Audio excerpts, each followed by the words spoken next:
3, 2, 1. All right, hello everyone. Hope everyone's having a good evening.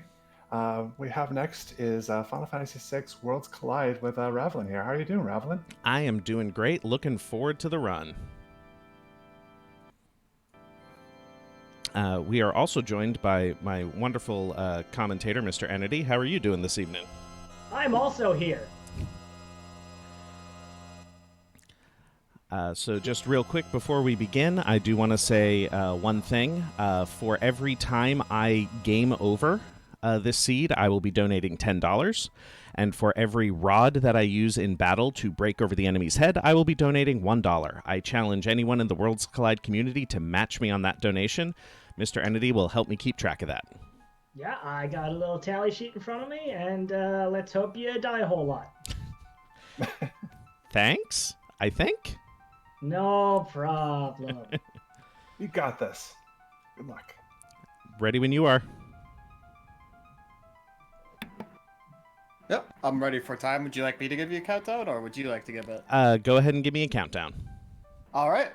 We will go in 5, 4, 3, 2, 1, go. Good luck. Come on. There we go. All right, so for those people who don't know, Worlds Collide is an open-world Final Fantasy VI randomizer, and I got Celeste and Terra start. Oh, I'm now worried. This is very kind. We may need a negative amount of time to finish this at this point. As you can see, I'm starting on the airship. I have both Celis and Terra. Each one of these characters opens up a certain number of checks. Each one of these checks is going to give me either a character, an Esper, or a high-tier item. What I am going for in this seed, my goal is 7 characters and 10 Espers, at which point I'll be able to go into Kefka's Tower and fight the boss. Yeah, there is an option in the randomizer to also have some of the dragons that run around the world as requirements for Kefka's Tower, but standard flags tend not to use them too much. Yep.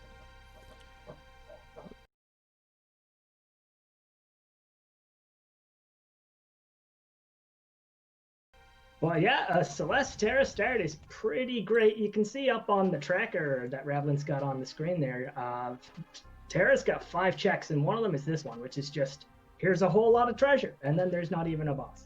I mean, I just found a whole bunch of gold and a gold hairpin. I am super excited. This is a very nice start. Not gonna argue with you there.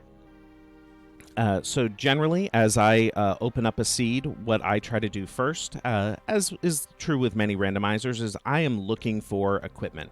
I'm looking for gear, I'm looking for weapons and armor that are going to help me get through certain checks. Because as you saw, both of my characters are level 3. One thing that we do change in this randomizer is how the enemies scale. The scaling for this set of flags is what we called progression times 2. Which means for every character and Esper I gather, the enemies gain 2 levels. So right now, all of the enemies are around level 4. Yes, the enemies in this game have a base level, like they cannot go below it for some reason, base level of 3, just because of how the programming works. But you do start with 2 characters, and each character or Esper you get counts as a progress check, even if they're the ones you start with. So they'd be 2 plus 2 because of the 2 characters, and then plus or minus, I think, 3-ish levels, so that you can't abuse things that only work on certain levels of enemy. Correct. We did decide that level 5 Doom was going to be too powerful if you were able to just, know that all of my enemies are level 5 and spam your way through it. Yep, there is another version of the tracker which keeps a vague count of the enemy's levels and stuff for you, but even with that, you can't be sure. So, that's a nice bit of QOL to keep things random and, balanced. But what Ravlin is doing here, a check that doesn't have a boss, and in progress scaling, if you do a whole lot of these, you might run into some trouble, because if you get, it's not necessarily an Esper or a character, which are the things that count as progression. You might also just get an item, and you might get a bunch of items. And that doesn't count towards scaling, but the other way is you might get a bunch of characters and then have them all be level 3, but then the enemies all be like level 20. And then you're going to have a bad time. It certainly becomes more challenging if you do it that way, but with every level the enemies gain, the more XP I start to gain, so it becomes a bit of a double-edged sword on how exactly you want to balance these things. That is another thing. There are multiple ways to scale the game. One is the enemy gains levels every so many minutes. One is based on your party's highest level character.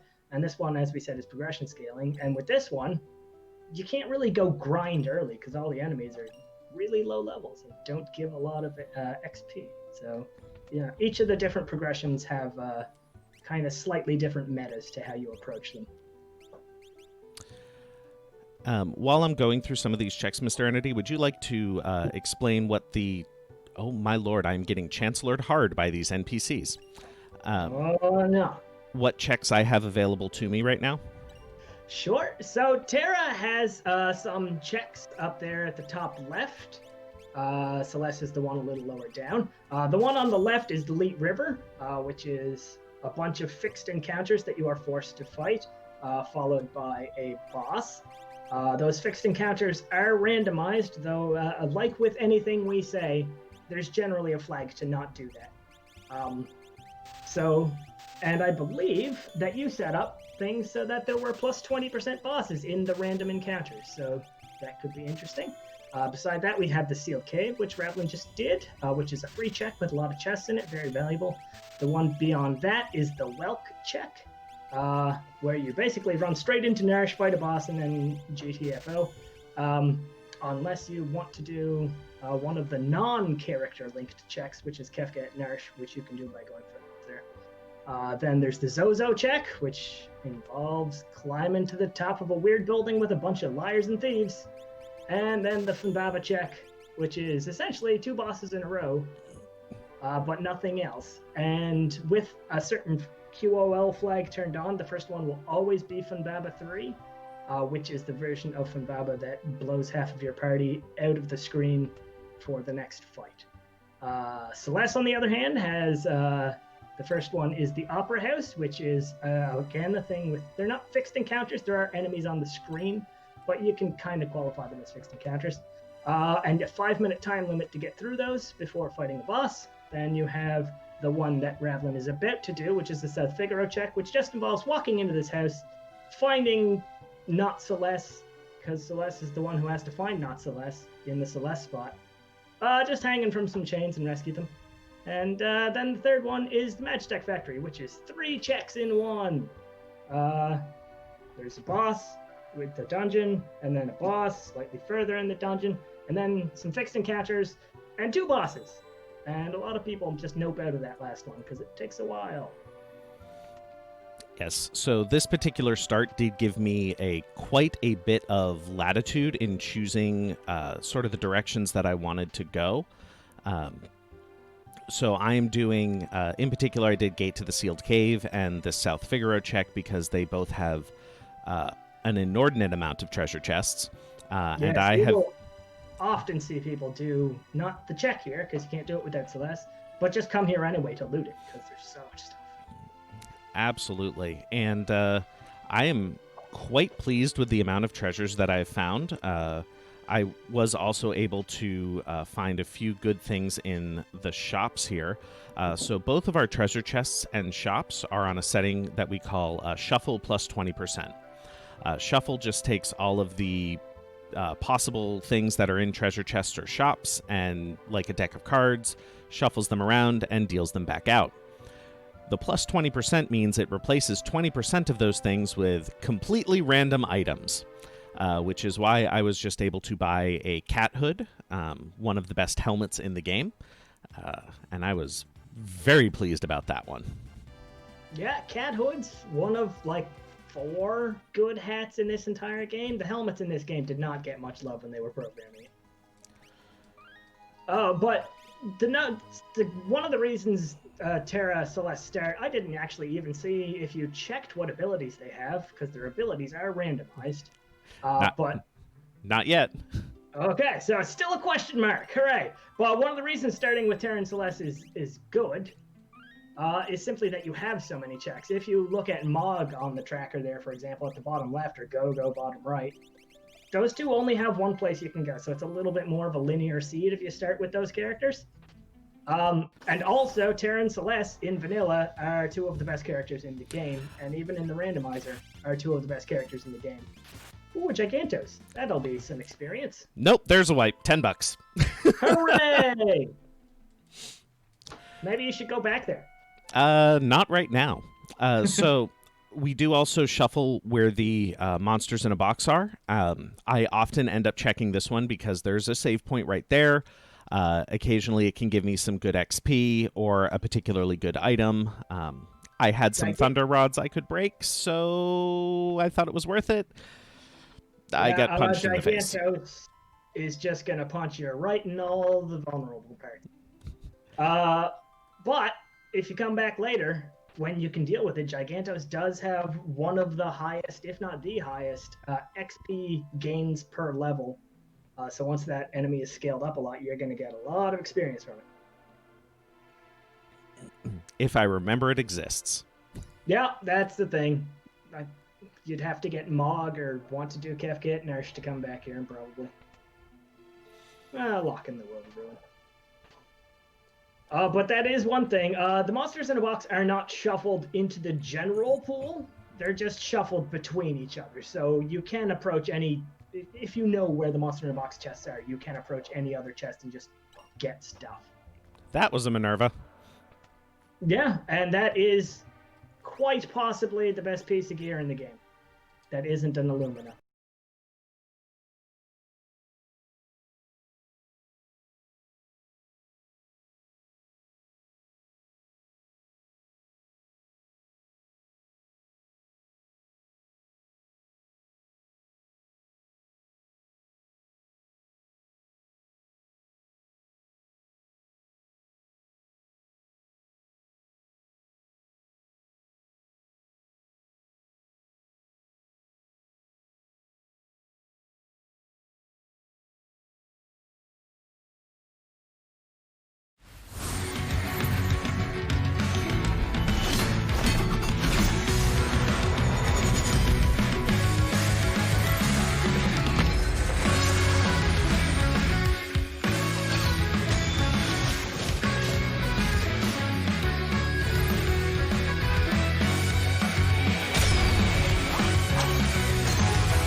Yep. So I'm going to head to Zozo now. I'm going to do this for a couple of reasons. Number one, I found a warp stone earlier, so I will be able to warp out. I won't have to try to climb back down, which is disastrously nightmarish. Yeah, there's a couple spots like that in the game. But also, there's a single boss here. I've got some thunder rods. I've also got a couple of ice shields, so I have some options to try to get through the check here. There's also a couple of treasure chests. So I'm surprised you didn't go fight the Welk while you were in Nersh. Yeah, I could have. I decided not to. If I were to make the choice again, I might make a different one. Who knows? Sometimes when you're talking and doing stuff, you just make decisions without knowing why. But we are looking for, I think this may have been mentioned at the start, but it's not listed anywhere on the screen particularly, so I will mention again, the entry to Kefka's Tower, and going to Kefka's Tower and killing the final boss in the game is the actual goal of the game. But the entry requirements are to have 7 characters found and 10 espers. So Ravlin here is looking for 5 more characters and 8 espers. Life 3 is a pretty decent find for your first esper. And life 2, although that is slow. Somehow they managed to get their base abilities. Not sure how that happened, but oh well. I wouldn't complain about it. Morph is quite possibly the best ability in the game, and Runic is incredibly useful. That's not what you want to see. No, it's not. It is weak to Thunder, though, in the middle, though, so you might be able to pull it off. I think that Minerva's probably going to save you. I think Terra's going to continue to take a nap through this battle. Yeah. So that's so far 2 rods. Yep, and this is, for those unfamiliar, a boss from the final dungeon of the game, Kefka's Tower. Generally one of the worst bosses to find early on. Okay. So we're not going to go back up Zozo right now. Yeah, maybe the Welk was the right decision. That's entirely possible. 2 wipes for Ravlin, $20 for charity. And this is why we gave a very generous time estimate, because sometimes a randomizer just decides no.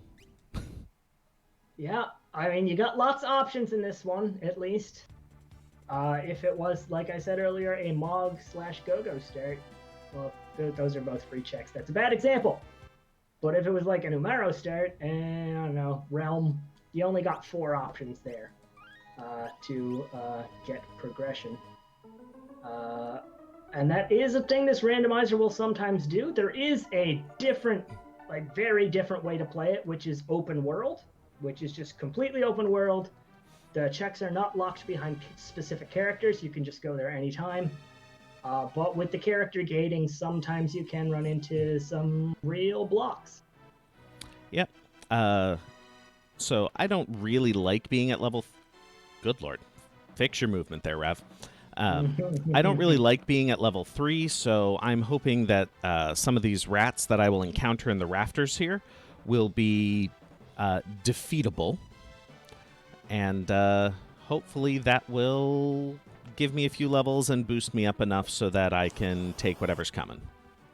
Yeah, sometimes doing these quote-unquote fixed encounter areas, ooh, those aren't nice. Nope, this is going to be a runaway and hope the other ones aren't as mean. Yeah, there are, I believe, 2 rat formations here in vanilla, so there will be 2 different sets of enemies. It's just a matter of which is the more... Oh, and there's one of the plus 20% bosses that got shoved in. Uh-huh. Let's see if you can pull this off in 5 minutes. Well, 4 minutes. I'd have a better shot if I had remembered to re-equip those espers. Oh, yeah, that's going to cost you. But Umaro's not that dangerous. It's just going to be a huge time sink. Oh, apparently Terra thinks Umaro is pretty dangerous. He's just going to play dead for a while. Yeah, this Umaro's around level 8, which means he shouldn't have that much HP. I don't even remember if a Thunder Rod works on him. Let's find out together. I don't believe he's immune to any particular elements. I mean, he absorbs ice, I think. But... Yep, keep those tallies on these rods. Because I wiped on the last one, we're gonna be able to reuse some of them. Yeah, it's a good thing you reminded me, because I was not writing them down. Because I'm a professional. But yeah, this is not something you want to see when you come here. This is one of the 2 places, I think, in the game that has a timer. And if you don't get to the end of these places before that timer runs out, you just get a game over. Which will be another $10 for charity. Do I have a potion? Big hits. Do I have not an X potion? Nope. Okay, X potion it is. Let's... This is quite the fight. Okay, so worst case scenario is I just, take some fights on the overworld and get some levels and then come back to one of these spots. Yeah, and there are still many other checks open to you. You could try. Oh, absolutely. Not worried about it yet. Another one with fixed encounters. This is kind of a problem Ravlin has placed on himself, because standard setting is just random fixed encounters, but he took the extra little bit to throw in those 20% bosses. You know, because he likes giving money to charity. I do. I also like showing off things that this randomizer can do. It is a very good randomizer. I joined the Discord for this in, I think, January or February. And it's moved on an awful lot since then. The dev for it at Matech is amazing. Okay. And down you go. You're up to $38 for charity. Great. Once again, I hope that there are people in chat who are going to match me on this incentive. Yeah, would be nice. But yeah, we're still not even at version 1.0 of this randomizer yet. Atma says there are still some big changes to come, so looking forward to those. But it can already do so much, and he puts out so many updates so fast. It's kind of ridiculous. And you know, it's just kept me coming back. It's a really fun randomizer. I suggest people go try it out. And also, there's just flags for everything. So, yep. Setting you don't like, turn it off, change it, do whatever. Yep. You mentioned, well, that's not a terrible idea. Let's give that a shot. Well, I just hope you don't run into Atma or like Goddess. All the nice bosses. Goddess would be particularly challenging because my main offense is Thunder Rods right now. Yep. One of the reasons I'm not a fan of rod-reliant strategies, but I've seen other people use them to enormously great effect, so, you know, I'm never going to say they're not good. They're just not for me. And that is one thing I do like about this random. Called it! Yeah! Oh, that's a wipe. I'm just going to write that down now. Uh-huh. Glorious. Glorious. But yeah, there are many different strategies people can use on this one, in this randomizer. Rods, in this case, is not going to help you out. But that was the thing I was kind of trying to say there a minute ago. One thing I do like about this randomizer is, A, there's a lot of strategies you can use, but B, there's so many different routes you can take and still have people wind up near the end pretty close together, having gone in completely different paths. It's really neat to watch on the restreams that we have. There's usually one every Saturday on Randomania, where there's 4 racers and some commentary and blah, blah, blah. Real neat if you want to see some people trying out different things. One thing to note with these bosses is that we have a setting on called Scale Element, which means that Goddess is not necessarily going to use Quasar. She's not necessarily going to use Bolt 3. Those spells are going to be scaled down a little bit, which means I just took a shockwave to the face.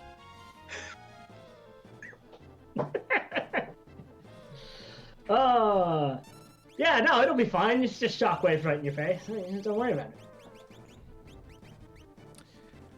Well, yes, there is, that is a fairly new flag for this. There is a way to scale the boss's attacks to kind of give you a better chance of killing them at low levels, and so they also have a greater chance of presenting a challenge at high levels. The one Ravlin has opted for is Scale Element, so every attack has an element, even if it's non-elemental, and it will just pick kind of from a tier of that element appropriate to about where you are and cast that. There's also just Scale Random, which is just, it'll do a thing, and you probably won't like it. There's also the new flag that I'm still not entirely sure how it works, which is Normalize and Distort Stats for the bosses, which I think, again, is an effort to balance enemies so that you know, they're tiered better. I swear, if I have to use an elixir at level 3, I'm going to be a little sad about it. Elixir gets rid of Condemned, right? No. Are you sure? Yes. No, that's unfortunate. Well, just keep hitting her with your stick and maybe she'll go down. Well, yeah, this has not been a pleasant series of choices for Ravlin so far. He's got the 2 free checks out of the way, and severe problems with 3 of them. I mean, This is some good characters, but not always going to work out perfectly. And Tara goes down again. I tried. I want to get her up so that I can take her ice shield off and use it. Well, just hope that Goddess doesn't do anything annoying. Ooh, nice block. That could have been unfortunate. You mean more unfortunate than the beginning of the seed has already been? Well, I probably would have straight up. Really? Goddess, stop it. No, she doesn't like Tara. She prefers being alive. But yeah, one of the few things that's gonna get through Minerva is this like non-elemental poison damage type spell. Oh, that's also not gonna help. That, although I think you can get through it by having that specific person do the thing, essentially causes whatever character it is cast on to take physical damage instead of Goddess. And there goes Tara again. Come on. Poor Tara. Nobody likes Tara, obviously.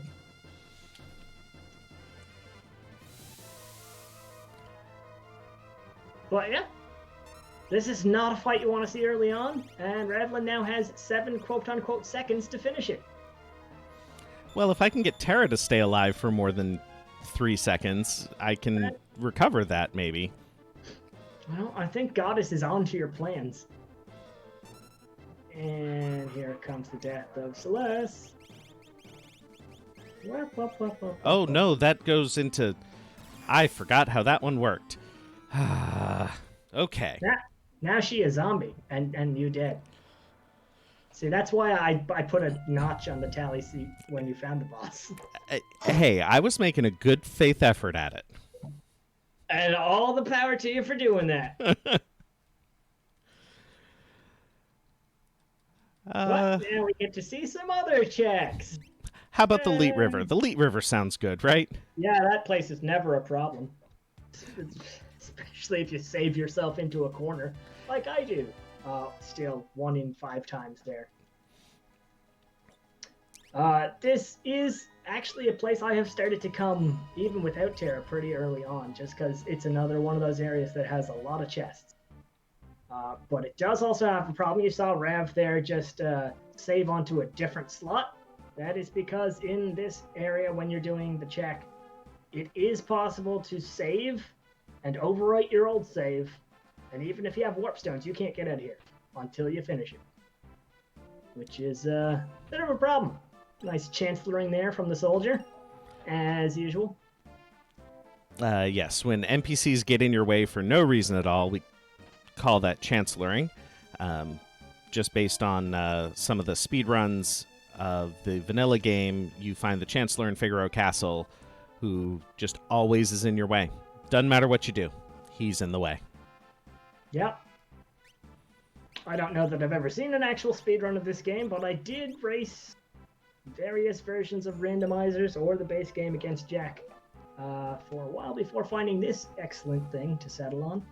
And doesn't matter what you do, you're just trying to walk down a straight hallway, and he's right there in your way. And then often right in your way. You know that when you're in like a grocery store or something, and someone tries to move out of your way, and you move the same way, and then you do it again like 3 or 4 more times, that person is giving you quite the chance to win. Look, this is an entirely reasonable fight. I'm just going to Thunder Rod it. There's another one. Yep. They've been known to kick with their legs. Watch out for that. There was no XP for that. There was just MP. Yeah, it's a boss fight. It doesn't count. It's one of those weird boss fights. But this will give you something. You say that. I'm not going to believe it till I see it.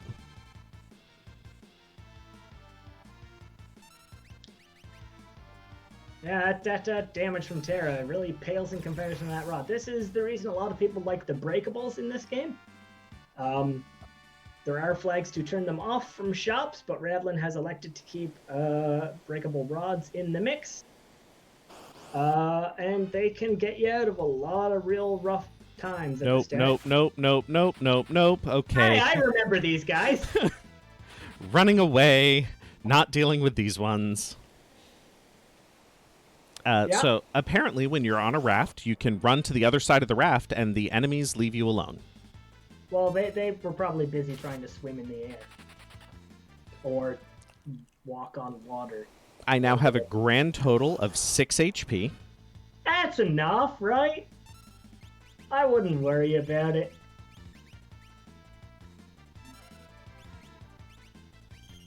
So, this you can run from anything flag is a newish flag.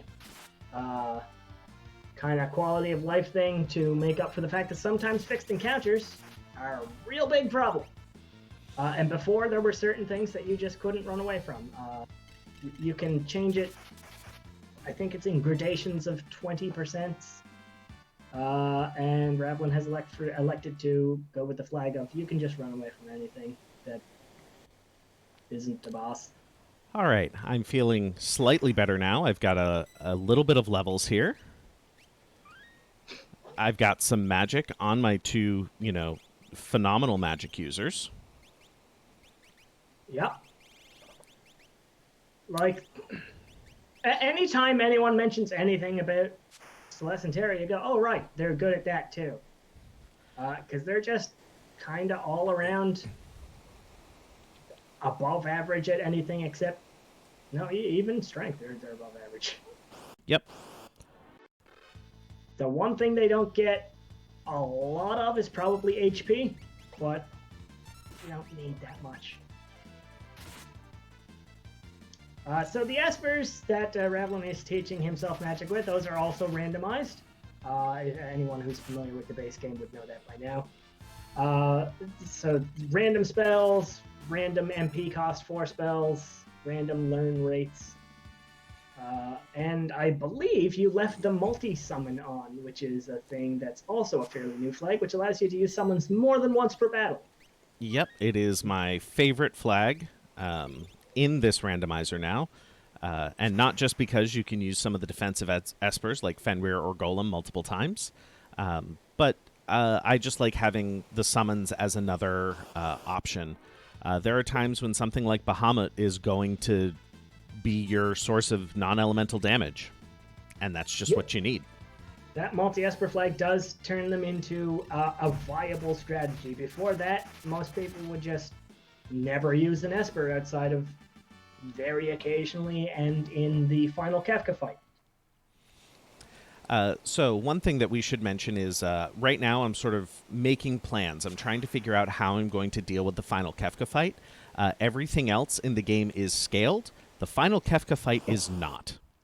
So I am trying to get set up for that final Kefka fight. I am... Yeah. Usually you'd want to be around level 30 to 40 for an average person with decent enough gear. We did for quite a while have this boss fight's not going to be too big of a problem with those rods. We did have a bit of a problem with the original scaled Kefka in that it was just too easy and the runs ended in an anti-climax. But scaled Kefka does lend, you still need some strategy, you need to plan, you need to know what you're going to do, you need to know how the boss works. And we're getting a Gao. Wonderful. Yay, third character. Gao, he is showing off the randomized abilities. He comes with GP Rain and Lore. Let's see what lores he has available. He gets 2 abilities because in the game he does not have a fight command. He has Rage and Leap. Clean Sweep is not terrible. The Guard also reasonably useful. Sourmouth, situational, but useful. Gao does have an interesting check in that you can't just go to the Veldt and do the thing where you would normally get Gao. You do still have to find dried meat, buy it, and use it. And his other check is the Serpent Trench, which is a bunch of fixed encounters, but no boss fight. And speaking of dried meat, trying to find that. Didn't find that, but found a drill. Maybe I'll find somebody with tools later. Yes. drill and a flash available there, both good for different reasons. The drill ignores defense, which is amazing. But yeah, there are 4, I believe, as the standard dried meats shuffled in. There's only 1 in the base game in one specific shop, so Atma added a few extras into the mix just so you're not stuck looking for them forever. And they are also available in chests. Anyway, like I was trying to say earlier, I am trying to set up for the final battle. I need to have enough levels, I need to have enough offense, and I need to have enough defense. Offensively, I'm looking for, big power, whether that's magic or physical or in characters' ability.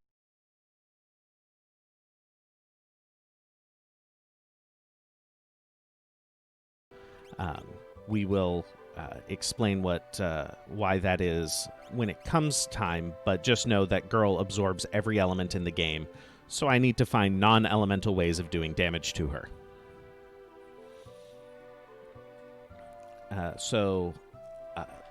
For example, some espers that I am looking for are Fenrir and Golem. As I mentioned earlier, they are very high-quality defensive espers. They will give me the ability to mitigate calmness, which is an instant death attack that can really ruin your day just before you're going up to the final phase of Kefka.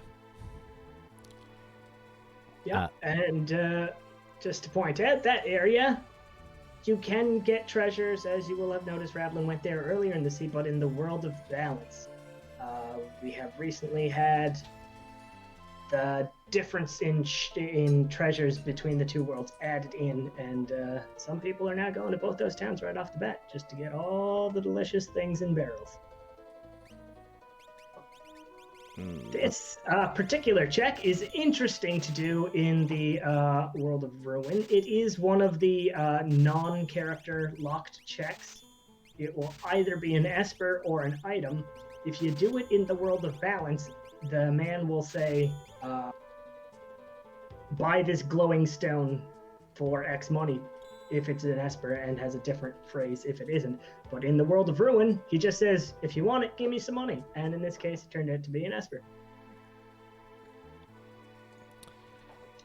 That is another area where there's a difference between the World of Balance and the World of Ruin, because he does request a different price from you in both those areas. Yes, and those prices are randomized, so it could have very well been, 100 GP in the World of Balance, but now we'll never know. How unfortunate. And when we say that the prices are randomized, this is also a flag you can add to the shops. They're normally just distorted prices as the standard.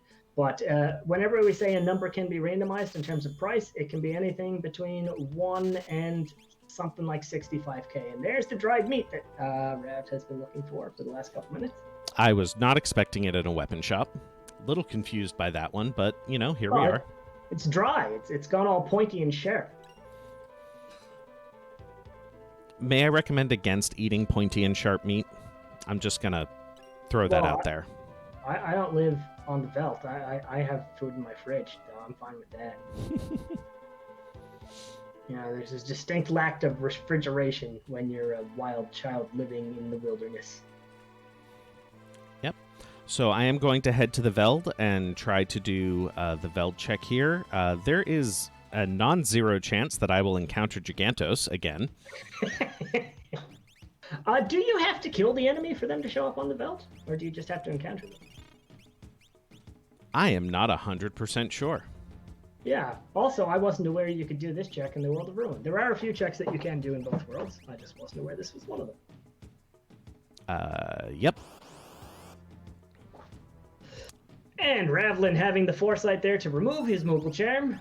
That is a mistake people often make, is just walking around for a while, trying to get in a fight, wearing the relic that prevents you from getting in fights. I guess that's something else to mention. The reason there have not been random encounters is not because they're turned off natively. It's because you are, at the start of the game, always given 3 Moogle Charms, which is a relic anyone can wear that just prevents random encounters from happening. Turns out you can fight them. Yep, we're just not going to deal with those guys. Especially because on the Veldt, they wouldn't give me any XP, which is the main reason to fight them. Yeah. Yeah, you've got some rough stuff in your pool of findable enemies. But you do also have magic and stuff as of reasonably recently to deal with them. So, as long as you don't get all the Gigantoses and Umaros in the world, you'll probably be fine. I don't think Umaro is findable on the Veld. There are a couple of bosses who are, namely, I believe, the White Dragon from Fanatic's Tower. Yeah, also Senor Behemoth. And you get Crusader with only one quotation mark for some reason. Let's see. Shiva gives me Berserk. That's... Ooh, Merton. He. Well, you've got a Minerva. You've got, do you still have an Ice Shield? I have 2 Ice Shields, I believe. Ah, then you're good for Merton strats already. If you would like to explain what we mean by a Merton strat. Absolutely. There is a spell in this game that Ravlin has just found, which is one of the most powerful. It is called Merton. It does fire and wind damage to everything on the screen. But if you can find things that either nullify or absorb either of those elements, fire or wind, then you've got a really powerful strategy to just very quickly do a lot of damage, whilst in the ideal situation with fire absorption, healing yourself, and in the other situation, just not killing yourself to death. One of the most powerful strategies in the game, but usually not super easy to get the required equipment and find Merton in a given seed. I do have the Rage Ring, which does absorb HP, but no one can equip it. How unfortunate. But still, being able to do Merton, I'm not Cecil, I don't know like the exact battle powers, but it's sort of up there, just below Ultima in terms of damage. But it doesn't ignore magic defense. Correct. Still one of the top tier spells. Yep. And here comes the trench. Hitting up the Serpent Trench again. I'm actually looking for these fixed encounters. I want to gain some levels here because I only have 3 characters, but each character I gain, they're going to join at the average party level. So if I gain some levels now, that will make all of the characters I find later more powerful. Yeah, that is a very excellent quality of life flag that has been added reasonably recently. The main difference in strategy is that now, like before that got added, you would basically just keep your first 4 characters forever because you weren't going to take the time to level up a level 3 characters. But now, a lot more strategies are open, a lot more party switching decisions to be made. It's a good time. This... It's the old underwater train of doom. I guess it's refilling its, water tank for the steam. Yep. Ice is not doing nearly as much damage as I would like, so that's why I have these pearl rods. Yay, money.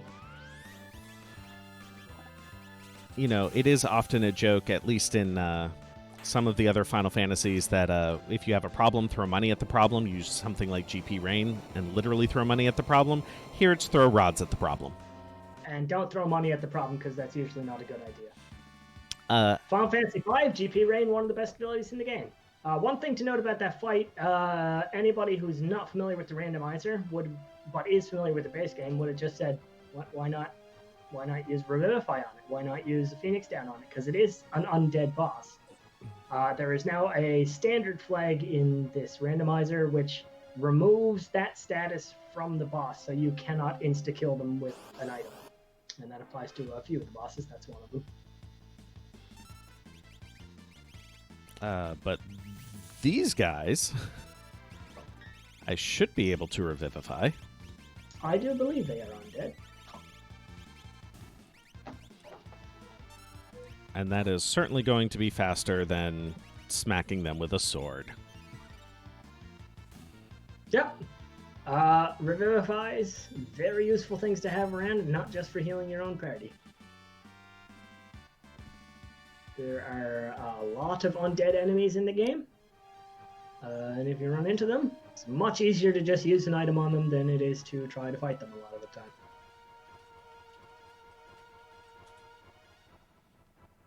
And we're coming up to the end of this check. Or no, we're not. Interestingly, I did not notice, but Rav chose to go for the second chest, which is a thing a lot of people don't do because it takes quite a while. The chests have been kind to me thus far, with Minerva's and the like, so I figured it was worth going for another chest. Why not? Sometimes they're what get you through a seed. In this case, it was just a Phoenix down. But, you can make a lovely pillow out of it or something. Get some rest. And that is the end of the Gao check. No boss on that one, just a bunch of fights. And a flame shield. Hey, that's a fourth thing for your Merton strats. That is. So I am actually not unhappy with it. I would have preferred another character. But yeah, that is a thing. There is a good item pool, which contains some of the best stuff in the game, and elemental shields being one of those things, which is what you get if you don't find a character or an Esper at a check. And those dead checks can eat up a lot of time if they're the longer ones. But you got some levels out of it. absolutely, and I believe Kyoko here has learned Merton. So I'm gonna try to get that Merton on my other characters. That is the very clear strategy for you kind of going forward. Yep, I do have an Orlance and Dragoon boots. I just need someone who is able to equip both of those, and I can have a Dragoon going as well. Someone not Gao with a fight command. This is true. Paladin shields, to answer a question from chat, are very often a strat, because if you do find Locke, you can still go get that cursed shield from Narsh World of Ruin, and it will be a random number to unlock, standard flag of 1 to 32 fights. But, some people go for those a lot. Sometimes it's too high a number.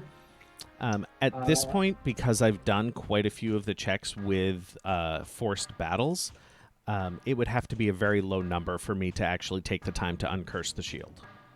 Yeah, if I get a cursed shield right at the start of a seed, I think 18 is the absolute highest number I would accept to even try to unlock it as Paladin shield.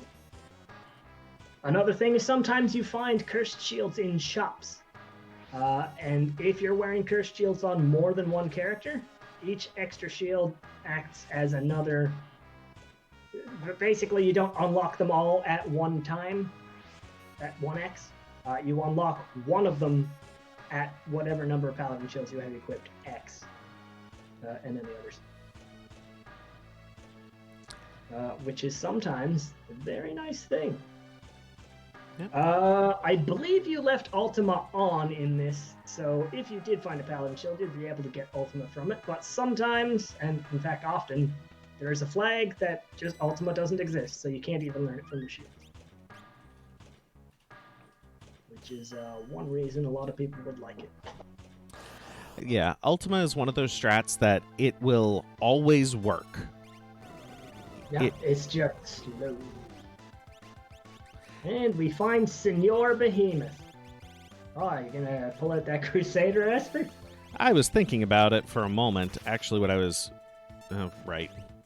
really hoping for was that Alexander for the holy damage.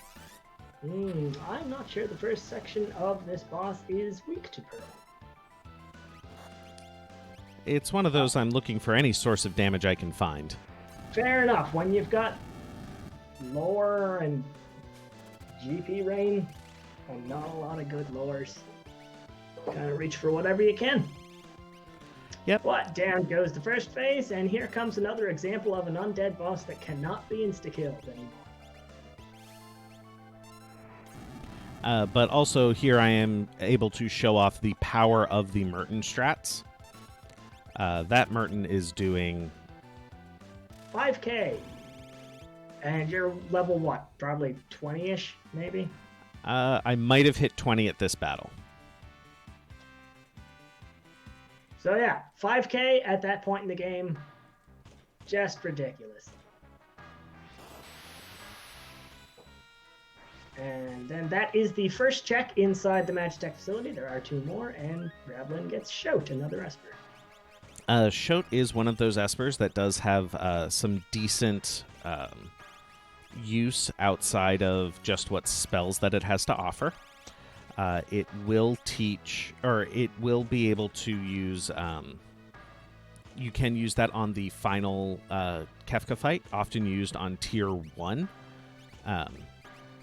And that will instant kill one of the arms. I was not aware it was weak to break. I thought it had to be Doom specifically. Nope. You can use that there, and also because of multicast Espers being on, you can also use it on Tier 2 to take out Machine? Tool. Machine. Whatever. They all have names, but you wouldn't know those names unless you, like, Yeah, they looked them up. don't show up in the game.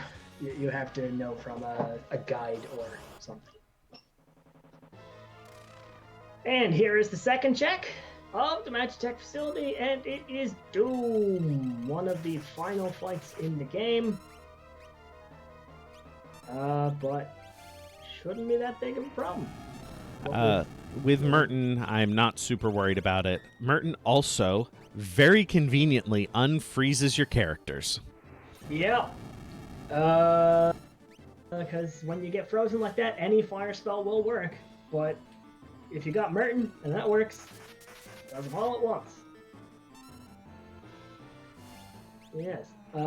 Frankly, unless you find really obnoxious fire problems, like Poltergeist, you're probably not going to run into too many issues going forward with the Merton. I mean, you've seen this seed thus far. Do you put it past this seed to be to give me, the spicy chicken next? I mean, I would laugh a lot. I appreciate your support. Even in a seed that you think is going to be perfect from now on, you can run into some problems. Oh, flashing the cash to get rid of Doom. I mean, 1,000 damage is not nothing. No, I mean, and, I believe it ignores defense. It's just like, here's some damage. It's just, you play Final Fantasy V, and then you play this game, and you go from, oh, this is one of the best abilities ever, to, oh, this is not worth it. It is very disappointing if you play the games in order. Yes, and Ravlin has there found a red cap, one of the only other good hats in the game, to go along with his cat hood. One of the important things about the cat hood, it has very good stats on it. It does some elemental resistances. It also doubles all of the money that you pick up. Just straight up doubles it. I'm going to make sure I saved. I think I did. Yeah, you don't want to run into problems on the minecart. This is a place that you can also save lock yourself. People generally try to use a different slot there, and you can't warp out at that point. You can warp out of the Magitech facility at any point up until there, but you can save yourself into a corner if you elect to do this and are paying attention. And the red cap, as with most things in this game, it's for equipment-wise, it's usually more about what the equipment does rather than the stats it gives you. And the red cap will raise your HP total by a quarter, which is nice.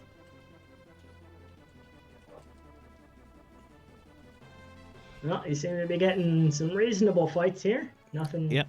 A quality of life change here was that the number of fights in this was halved. Yeah, because this place does. Oh, it's that train again.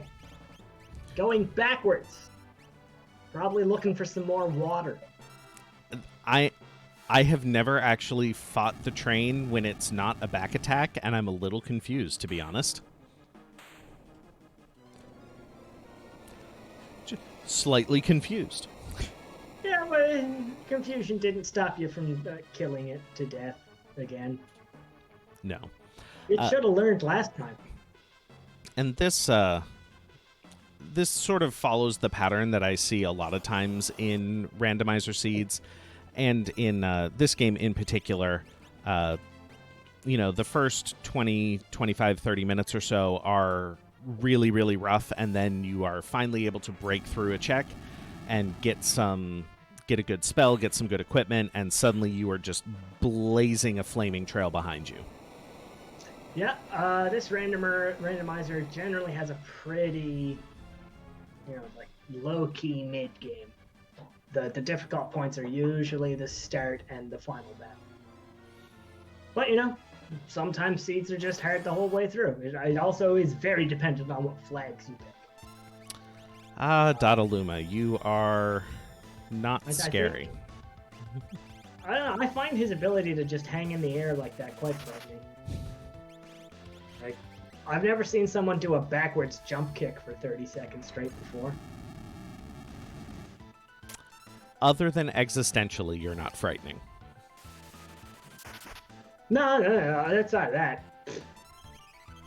Backwards jump kicks aren't going to do any damage. I'm in front of him. Where I, in this case, am you. But he's got basic items. No, watch out for that. Very dangerous, man. Yes, so he is one of those bosses, I believe, that was affected by the normalized stats. I believe his stats were given a bit of a boost. Because otherwise... He's still kind of a joke. He's not scary. I mean, he's not even particularly scary in vanilla. He's just kind of there. And that's one boss. This final check of the Midgetech facility does require a second boss fight. Ravlin healing himself there for no reason. Oh, yeah, I forgot that. Whoops. Yes. There are a few places in this game where you get just a story event-based heal, and this is one of them. And Svenbaba's in the sky. So you will note that I'm not choosing to use Merton every spell.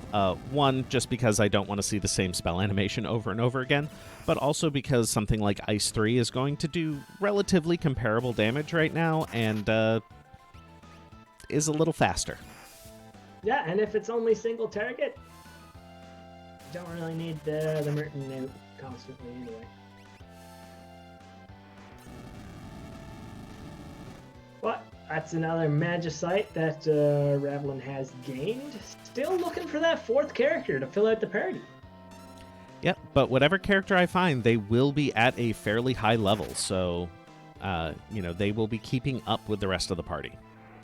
Yeah, which is very useful. Actually, as I go through this, I'm sorry, we haven't given any chance for donations or anything like that. Feel free to take it away if you want. Yeah, sure thing. I actually do have a couple here. We have $25 from WhoDat42 with no comment. Thank you so much for the donation. And we also have a $10 donation from Warwork STL, who says, wanted to donate during Final Fantasy VI. Thanks for playing one of my favorite games. Good luck with this amazing RNG, Kappa. I'm gonna guess that was from earlier, when you were having some problems. Were still, it's not 100% at this point. No, but that Merton strat is one of the... Like, there are a few top-tier strats in this. One is just having all the level 3 spells. One is Merton. Ultima will do, but it's slow. Then there's also just completely different ways you can go. You can go pure physicals if you find the right gear. You can rely on abilities a lot of the time. Throw in particular just does stupid damage by the end of the game. You know, that's another thing I like about this, is just variety of strategy, even if a bunch of them are just magic, but different magic. Right. Also, I do hope to find maybe an Edgar or a Mog who can use that lance and the dragon boots. Yes, that is another favorite of the physical family, is Dragonhorn, Dragoon Boots, Lance. Because jumping with lances does lots of damage. I remember these guys. Jumping with a spear equipped will do 2x damage based on what it would normally do. Which and is... with a Dragonhorn equipped, it will also jump, I think it's 2 to 4 times per jump. Yep. And you retain your ability to proc with anything that might proc. Even if you don't have a spear, you still do 1.5x damage by jumping. So yes. It is just kind of a straight upgrade. It just takes a little while to land sometimes. I did not see what happened to Celeste there. She just fell over. She took a doom. Oh, hey, I don't have any curing magic. That's fun. You have life too. Technically. I mean, I also have Merton for Celis, which is actually a curing spell in this case. That's the only one you need. And now we get to see the boss this time. The boss that isn't a Yeti. I hope it's a Yeti. It could still be a Yeti.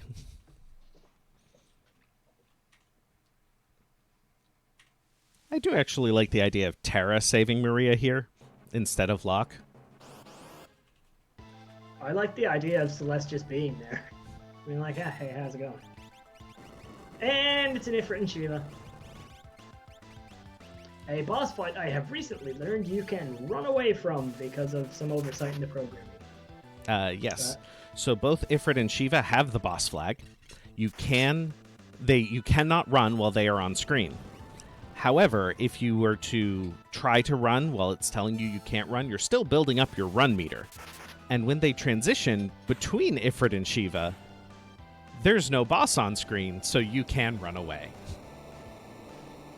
Yeah. Usually not required. Unless you find them right at the start of the game, they're not generally a big deal. The only thing to note about them in terms of difficulty, really, is that they can only be damaged by their elemental weakness, unless you're hitting them with physical stuff. There we go. There's the 4th character. And it's another one of the characters with the most checks in the game. Sabin second from the top there. Ravlin just lit up his face. 5 checks on Sabin, some of them very quick. And he's got Dance, an ability that most people hate, but I actually think is quite useful. It has the ability to be useful. It is not guaranteed. No, I would say for the first third of the game, if you get Dance early, you can just use that to carry you. But it does drop off after that quite severely, and it's, like you said, not a guarantee. You can stumble and fall, and you have to go find those dances. Absolutely, but every battle that you fight gets you that dance. You don't have to have the dancer in your party for that to happen. Yep, it's much like with Blitz and Sword Tech, and Lore, and Rage. All of those things can now be flagged to be learnable by anybody. The 1-2 exceptions to that being you still need Sabin to get Bum Rush from Duncan, and you still need Cyan to go through the Dream and learn Cleave. Or all of his sword techs. Well, yes, but you learn up to 7 if you don't do the Dream eventually. But having Cyan at the start, just getting you straight to that I never remember what 7 is called versus 4. But one of the slash or whatever's the thing that hits 4 times. X-Fight? No, Offering? the sword tech that hits 4 times. Oh, Quadra-Slice and Quadra-Slam. Yeah, I never remember which one is which. Mostly because I refer to them as 4 and 7. Well, also Cleave is just amazing to have early on because there are some, but the vast majority of standard enemy formations are not immune to instant death. And there's Fenrir.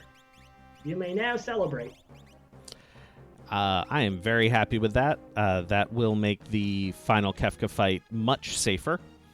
It is not impossible to beat Final Kefka without Fenrir or Golem, or if you're getting really cheeky, Palador. But this certainly does make it a lot safer. Yeah, and if you want to take a complete gamble, you can also try to use Phantom. Every time I have used Phantom, I have immediately gotten Meteoed to the face. I am in the exact same boat, and it's a boat that sucks and is sinking. Phantom is an Esper that makes all of your characters invisible. While your characters are invisible, they will 100% of the time get hit by magic targeted at them. Meteo is...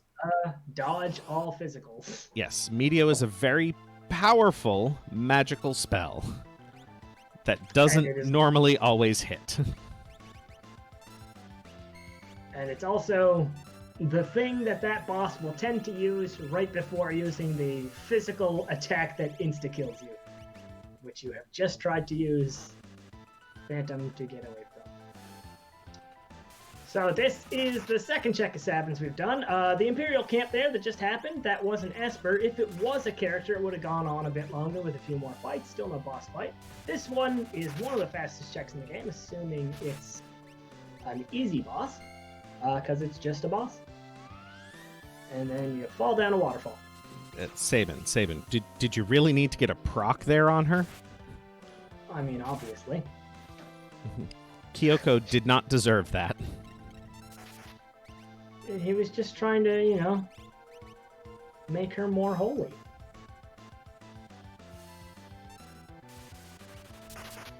I always forget that this guy can do things.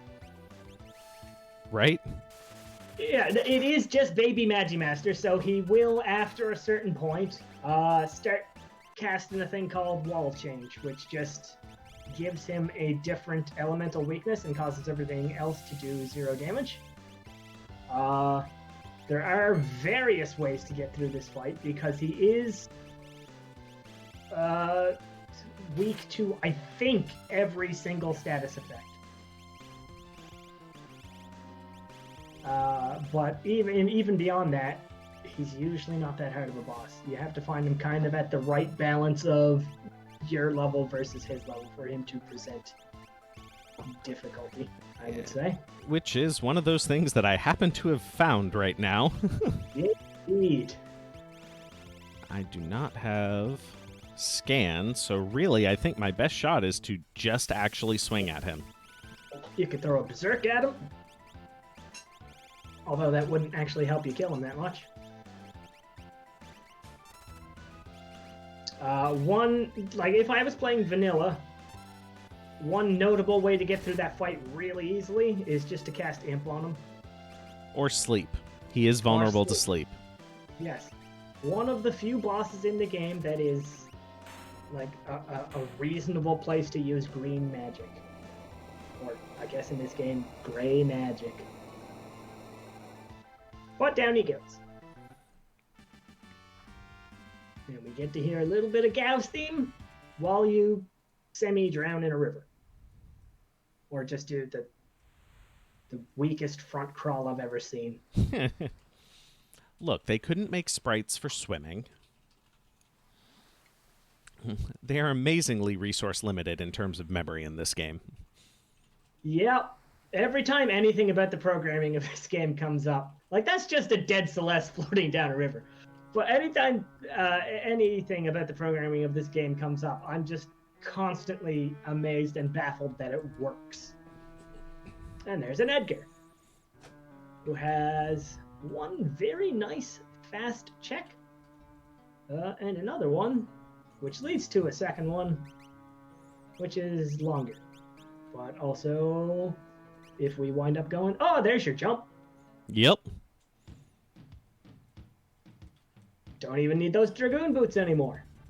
And Edgar is a natural lance user, so that or a lance has a place.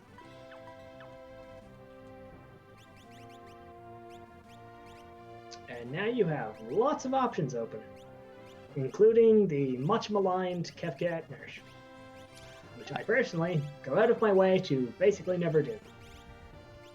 You say that. Yeah, I know. I just did. It's not terrible. It's just long. It takes a long time to get to and walk out of, and if it's nothing useful, then you've just wasted a lot of time. Yep. So I just picked up Edgar. I'm going to go do all 3 Edgar checks at once. One of my favorite little things to do here is to just roll all of his checks into one, because the Figaro Throne check is one that can be done in either the World of Balance or the World of Ruin. And you'll have access to some half-price shops. Thank you for reminding me. I mean, keep Celeste in the front row, please. Just claim it's Edgar in a dress. It is possible he could be wearing the Minerva, so... Hey, if he wants to feel pretty, I'm all for that. All the power to him. But Edgar, if you put him in the front row in this game, and by front row I don't mean like battle row, I mean like first of the 4 characters in that party organizing screen, there are 3 places in the game that are technically different that he can get half price at the shops. One is Figaro Castle, where you get him. Second is Figaro Castle in the World of Ruin, which is a different set of shops. This game maintains the difference between shops in the 2 worlds. So there's twice as many shops as you might think. And one of the South Figaros that I believe is the World of Ruin. Yes. You will also get half price, but not in the World of Balance because reasons. So the first check here is going to be after the Tentacles fight. The next one will be in the Ancient Castle, which you... that's an offering and a Ragnarok. Well then. Yeah, the chests are being very nice to you, aren't they? You know, the seed itself wasn't, so... Ragnarok, one of the best weapons in the game.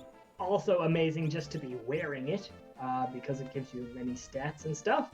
The offering, I'm not sure you've found anything worth using that for yet. It makes you attack 4 times, random enemies, but halves the damage of each of those shots, and removes the ability to, for example, if he were to wear it with the Ragnarok, do the MP crits that does and get any procs out of it. So, yeah, kind of have to find the right weapon to use that with, but it can be devastating.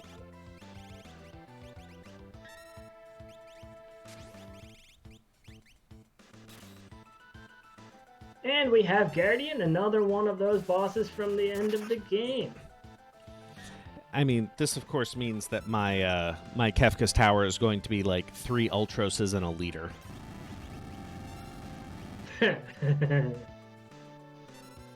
Yeah, it's sometimes the game gives all the stuff early, and sometimes it gives all the bad stuff late. And just to comment on something in the chat there, usually in this randomizer you will see people sell the Atma weapon. Because you have to be something like level 50 for it to be vaguely up to speed in terms of damage. Yes, you can use it with the offering, and it ignores that half damage. It's one of the few things that do. I believe it also ignores defense, but it does so little damage for so long that most people just go, that's 20k.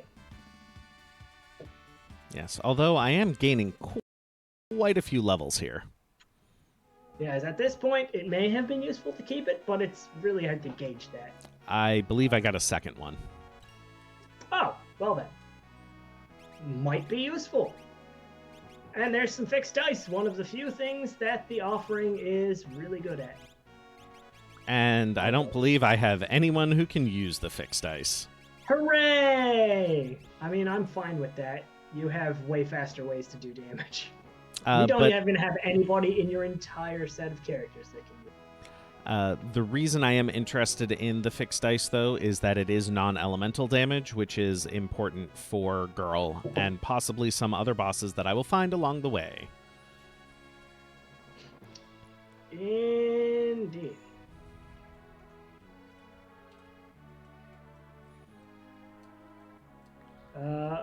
But yeah, now we'll see what Rav chooses to do. He's going to collision right off, not stopping to do the Chancellor check first. The check for Edgar is in his throne room. That one can be done Worlds of Balance or World of Ruin, and the other one that isn't the tentacles he just finished is down here in the Ancient Castle. One of the hidden areas of the game. It's not super hidden, but it is hidden. Very optional. Yes, I wouldn't necessarily go here when you were first able to if you're playing vanilla.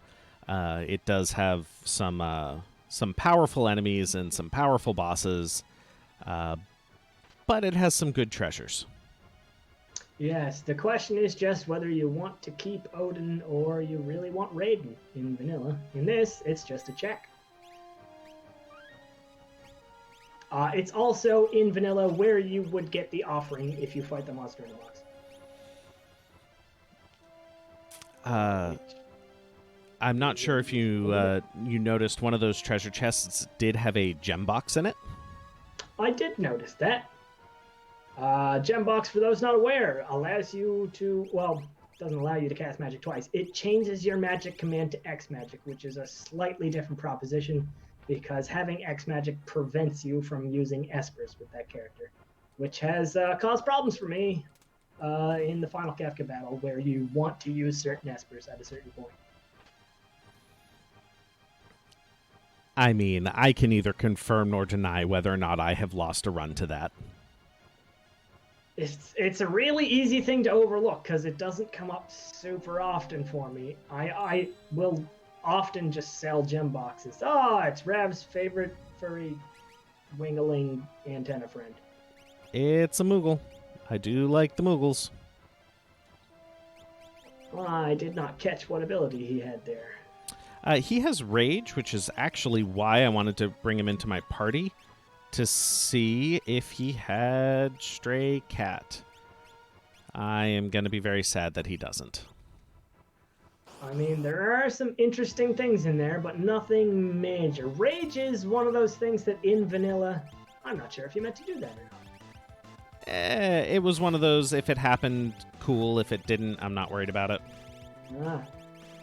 Rage is one of those things that if you've only ever played this game in vanilla and not at like a high degree of competence and practice and blah blah blah, you probably don't know what almost any of them do. So if Rage comes up, I generally have a list next to me of what's the good stuff. 2 more rods, 2 more dollars. Yay, money. So dragons here, they are A, scaled. They are B, they give you their regular reward, drop at the end of the fight. And they also give you an item from the very good item pool. In addition to, I believe the technical term is a metric butt ton of experience and magic points. Something like that. They are very nice to have. They're in this case, Rav has elected for the flag where they are scaled to his level, or rather to the progress in this case. Whatever scaling you've opted for in the options. This case, progress times 2. So right now it'd be, 12 and 14 is 26-ish levels? Yes. But there is also the option to leave them unscaled, in which case they are a much greater danger, but still a very nice reward if you can afford the time to kill them. Absolutely. Another quality of life change that Worlds Collide here did was this first trip on through the castle brings you back to where you started, so you can go pick up your airship. It doesn't take you to collision. at all, unless you would like to go there again. For the most part, the airship will follow. Oh, that's a shadow too. That's a shadow with a sword tech. Yay! Tempting, if only to show off the psycho sword tech ability. Another thing to note about sword tech in this randomizer that we might not get to see is that the gauge fills up, I think, twice as fast. So it went from being Awful. like a garbage ability that nobody used except to use dispatch over and over again to being legitimately useful. And before, I mean, Cyan went over a very short period, went from being nobody likes him because he's terrible in vanilla to being, oh, he's one of the best characters. And then random abilities came in, and now it's a question mark how good Cyan is. Yes. So I am now at 7 characters, which is go mode for characters. I need 3 more espers. There are a couple of options for how you would want to go forward here. What I'm going to do is I'm going to try to stick to doing checks instead of going to the auction house. Frankly, I find the auction house to be an RNG fest that is kind of boring. It is rather dull, but if you get the luck, it can be the fast way to get espers. There are potentially, I think it's a maximum of 2 espers for sale in the auction house, but it is a random item that comes up every time, and then you either have to reset at costing you 13-ish seconds to go back in and do it again, or sit through it, and it takes way longer. But you can also do the strategy of just buy everything so that there's a greater and greater chance of the esper showing up. This is one of Savin's checks. It is free. You just run in here, save a kid, grab him, and run back out. Assuming you don't try to fight the 2 monster boxes, which can be an issue. This is one of the other places in the game where you have a timer. And a Genji glove there. Reasonably nice find considering your equipment. Yes. Genji glove, again, for those who don't know, allows you to equip 2 weapons instead of a weapon and a shield.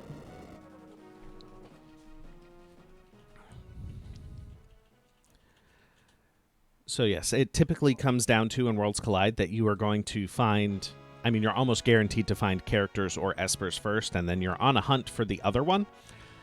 Sometimes I've had seeds that are like this, 7, 10 seeds, where I have found 10 characters and not found all of my espers yet. It just really depends on how the rando is feeling today. Yeah, sometimes you can have 6 espers and not have found your 3rd character. But you got Stray, the esper. Now you just need Cat, the esper, and then, you'll be set for Rage. Right. So I'm going to go back to Narsh. I'm going to roll in the Lone Wolf check, the Welk check, and possibly Kefka and Narsh all at once. Yeah, this is the ideal situation to go to Narsh. The Welk check doesn't take long, but then Kefka at Narsh is another few screens beyond that, and a big to-do with fixed battles and blah, blah, blah. And Mog's check, the Lone Wolf check, is even beyond that. Yes. So if you can ideally get at least 2 of those at one time, that's what you want. If you can get 3, that's glorious. So I'm going to be doing quite a bit of walking through Narsh out to these screens, so now's a good time for any more donations or shoutouts if you have them. Yes, we do have a donation from Gambit017 who says, "Wait, I can make my good friend Bahamut X read a donation comment, support a great cause, and watch some Worlds Collide. Count me in." And we actually do have some new goals and bid wars to bid on here. Ooh, please do tell. All right, so for $90, we have we have 2 goals for an upcoming game, Mecha for $90, you can have Vibe with the Universe, and for $75, we have Play Dillo Inferno bonus stage. And for upcoming game Karate Kid, you can have I'm assuming the runner saying you're the best around. We need $95 more for that. And we have one bid war still going for Mega Man X7 for which language to play, either English or Japanese. And Japanese is in the lead with $16. Oh, my massive condolences to whoever has decided to subject themselves to Mega Man X7. But, as we have seen here, Ravlin has made the mistake of forgetting he was going to use Merton strats. And now Mog's dead. It happens.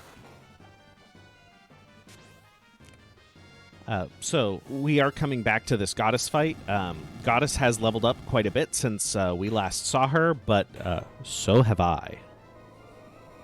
Yeah, and usually in this game, levels skew much more favorably towards the character than they do to bosses, even with the efforts to balance them out. And you get an Excalibur, the most maligned, reasonable weapon in the game. Yes, the Excalibur is a set of decent stats, and that's about it. I believe there's also Pearl Elemental, which is sometimes problematic. Yes, the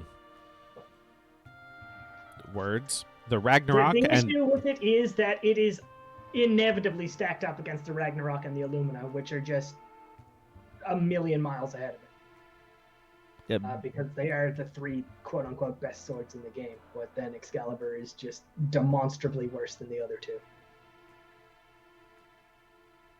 The Illumina, for example, gives you 50% magic evade and 50% physical evade, as well as MP crits and proccing Pearl. Ragnarok similar, but it procs Flare.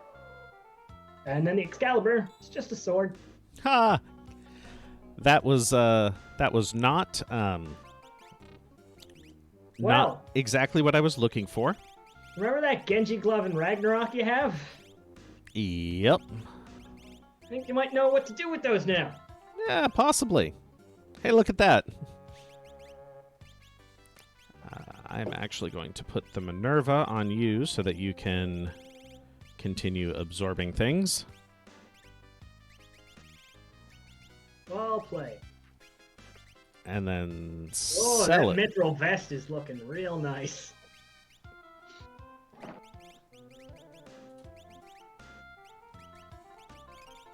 It's a thing. It's fine. Yeah, that is the thing in this randomizer, as with many others. Sometimes you get to the end of the game and you go, oh wait, this person's still wearing a piece of basic gear. Eh. And often you're fine with it.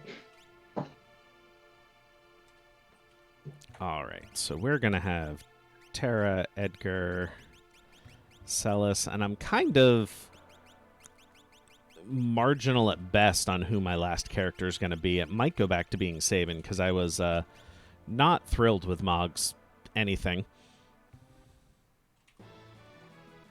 Yeah, I mean, that is sometimes, especially with the randomized abilities, sometimes characters are just meh. Marginal at best. Yes.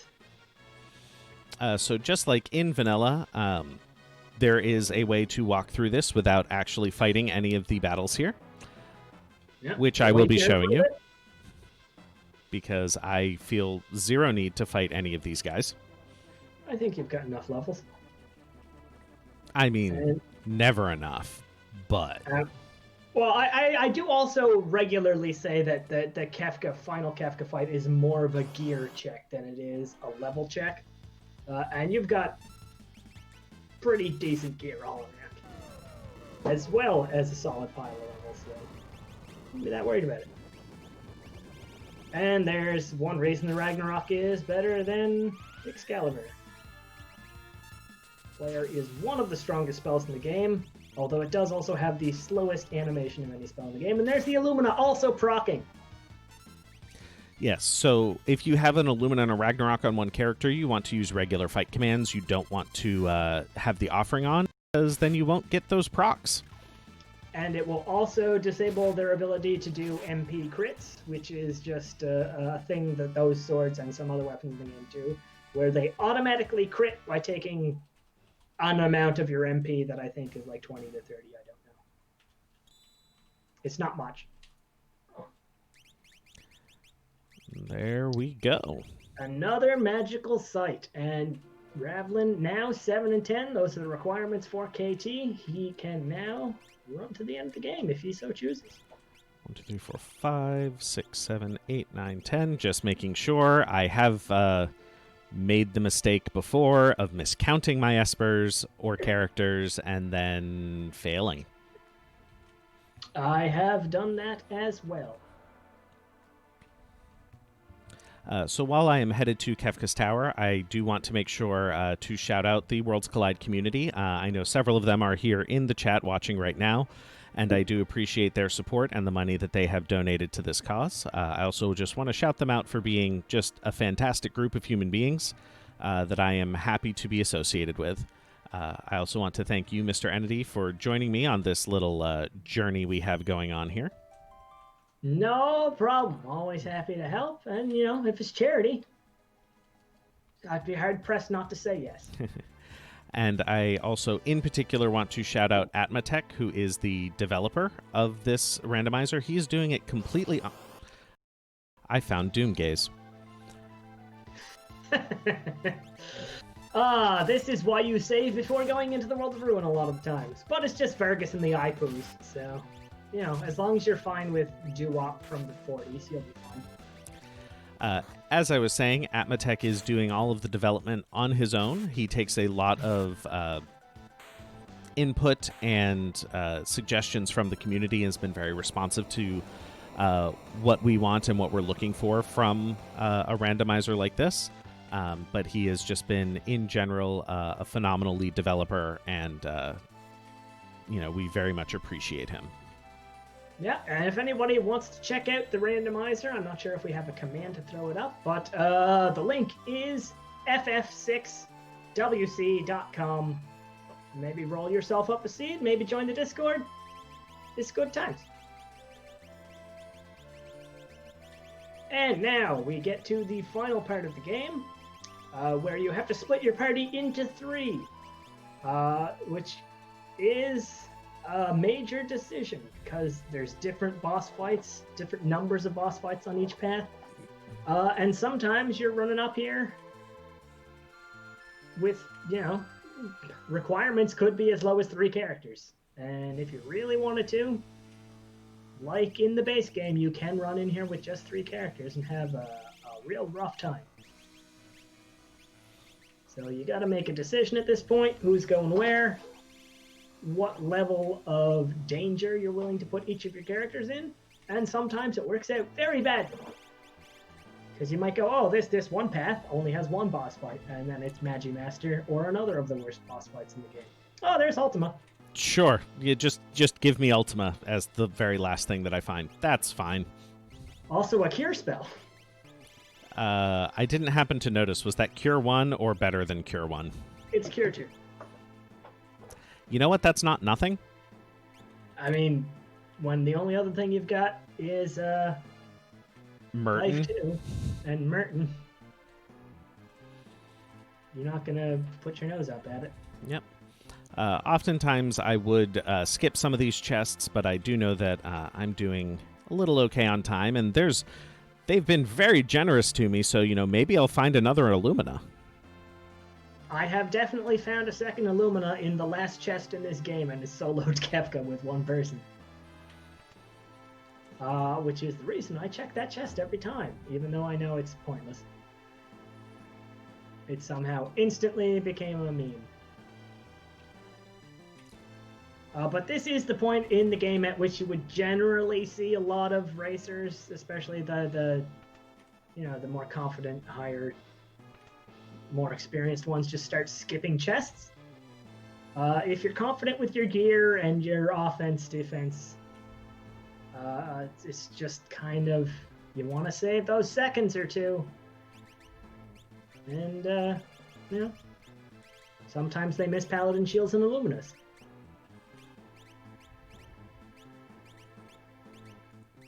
that is the wonder of random chests. Yep.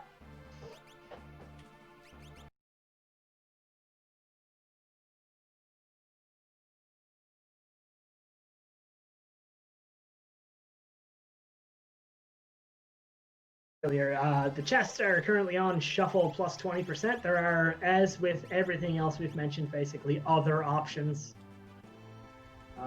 The other main one for chests being just random chests. And my stream died. Whoops. Oh, there it is again. Hooray, now I can see things. But yeah, you got Fenrir, you got Golem, you've got some offense, you've got high tier gear. You should probably be fine. Yes. So yes, we do welcome new folks to our community. Come join us. We hold community races every Saturday evening, starting at 7 p.m. Eastern Standard Time. These are open to anyone. The flags change weekly, so oftentimes they will become something quite silly or different. We are currently running an event that we call the Kefka Grand Prix, where I believe we have 40 people competing in that, looking to get their best time each week with a different seed with flags chosen by one of the racers. We are always looking for more event ideas, more people to come join us. We have quite a few resources available for new players, from, videos and written guides. So come join us. Although once you join us, there is no escape.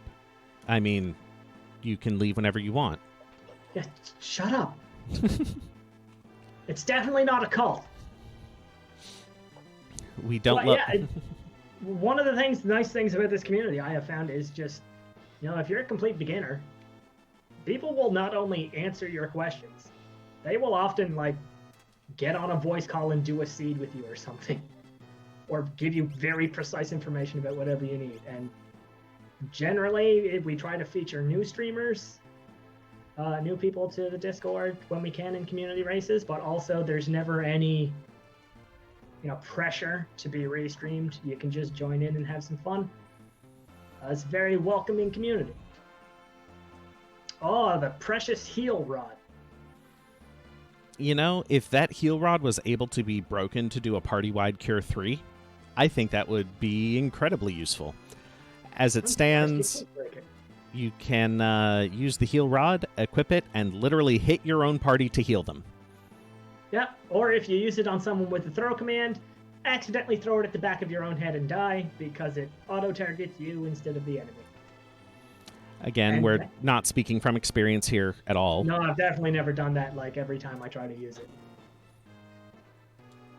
And weirdly, it is a very good thing to throw with the throw command, because throw is based on battle power, and for some reason, the heal rod has 255 battle power, which is the maximum. I believe that is because otherwise the healing it would do to hit your party members with it would be not completely negligible, but basically.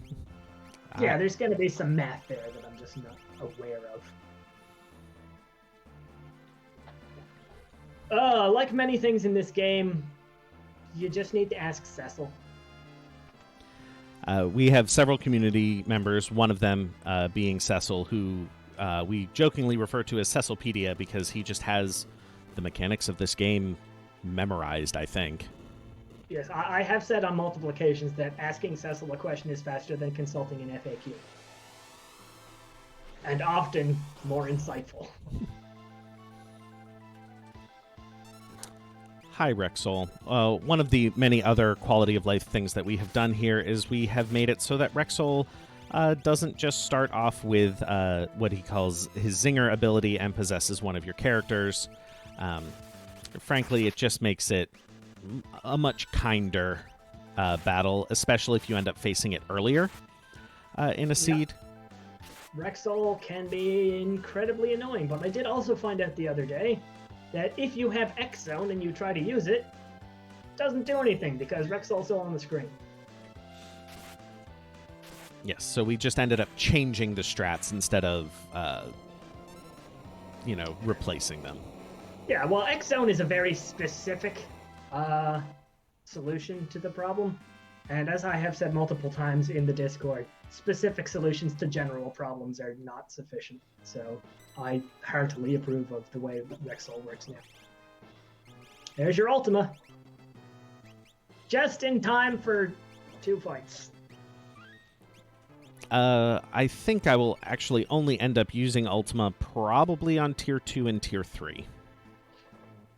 Tier 2 is a problem, and Tier 3, I mean, you want that non-elemental damage, and while the Illumina is technically non-elemental, it does proc Pearl, which is not good, because Girl will absorb Pearl along with any other element. Oh, hey, look at that. Here's a thing I forgot. I have random dance on. Yes. That is one thing I am not sure about in the flags. Dance is very useful, but only if you know what it does and when to use it. And there's currently no way to know what each dance does aside from using it and hoping it works out. Assuming you put on that shuffle dance abilities thing. There's a dead cow. Yep. Snowball was not what I was hoping for from Sabin. Wasn't what I was hoping for the first time. Certainly wasn't what I was hoping for the second time. What about the third time? How do you feel about that?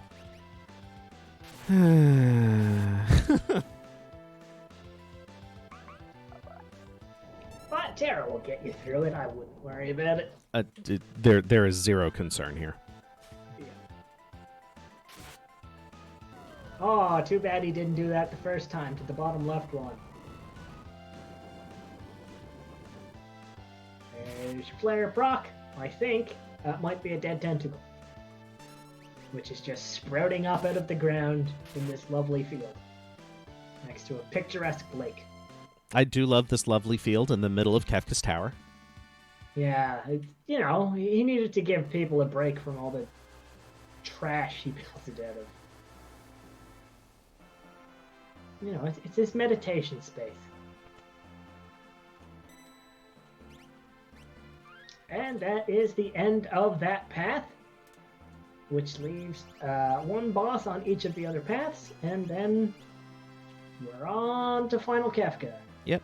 This is probably the party I am most concerned about, but we'll see. Yeah, this is usually the path that you put your most questionable characters on, and sometimes it can be Magimaster. Or what we affectionately call the spicy chicken. Yeah. That wasn't too much damage from shrapnel. You might be fine. Oh, Shadow, you're helping, aren't you? He's a helper. That's some damage. Oh, that was 1,000. So this boss is approximately level 36, and yeah, this is why you only use dispatch with sword tech in the base game. It cuts through defense and is really fast to pull off. So there's another rod, another $1. Yep. What is my total up to, by the way? You are up to 56. 56 monies. Great. Love it. Yeah. So, that's some food for some people. Ooh, and Shadow, once again, you are participating in this fight. Flare Star, one of the more annoying abilities that can be used, although in this case, obviously, Ravlin has a lot of fire stopping stuff. It does damage based on your level in some manner that I don't super understand, but tends to do a lot of damage. Yes. So, just note that I did use my last 3 Thunder Rods as well. Got to keep track of that. It makes me a little sad that Ice 2 is doing more damage than my Aura Lance jumps. Ooh, that arrow might be bad. Didn't do leg day, I guess. Oh, crap. Or Lance day. Here comes an arrow. One of the other worst spells in the game, and that's another 10 money for charity. And another, I don't know, when's the last time you saved? Right here. Not far. Okay, well, that's good at least. Congratulations on not being Jack, who would have just lost like 30 minutes.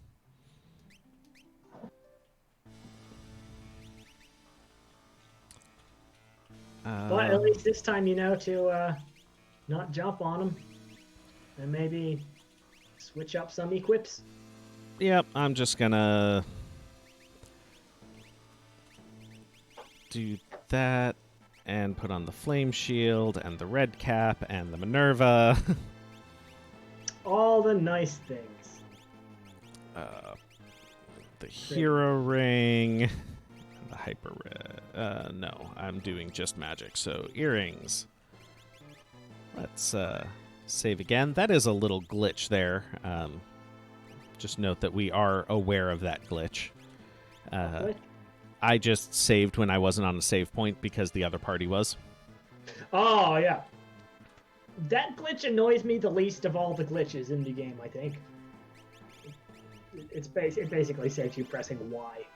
Yes. The bigger problem with it is it does allow you to use tents and or sleeping bags on a party that isn't on a save point. Which is obviously more of a balancing problem. But All right. like most of the other glitches in the game, I imagine it will get a flaggable fix at some point. Here comes another rod.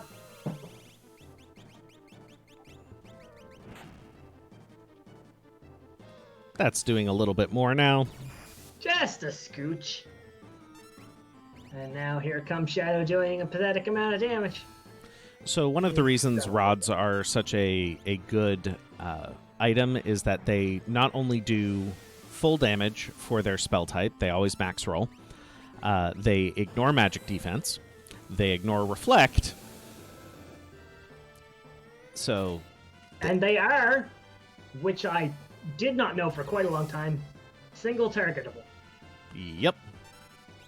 Like, it defaults to full, but you can change it to a single target, which I think it halves damage when you multi-target magic. I'm not... Yes. Yeah. So, you know, that's twice as much damage if you remember to single target it in a fight with many things. There are a couple of spells that ignore split damage. I believe Ultima is not one of them. Is it? It is? I thought Ultima ignored split. I do not know, and Cecil's not here to ask. It is not a spell not a spell that I use commonly enough to actually be able to answer that question. The main thing is it ignores magic defense, so it does stupid amounts of damage either way. Correct. The reason I'm not using Merton in this case is because Merton would heal our spicy chicken friend here. He's a real fiery boy. And or Lovecraftian demon. The term spicy chicken or fire chicken came from one of our early community races where he came up and I looked at him and I said, it kind of looks like he's riding a flaming chicken. Plus, if you put him between a couple buns, you can sell them at Wendy's, and I will buy them. Like a lot. There we go.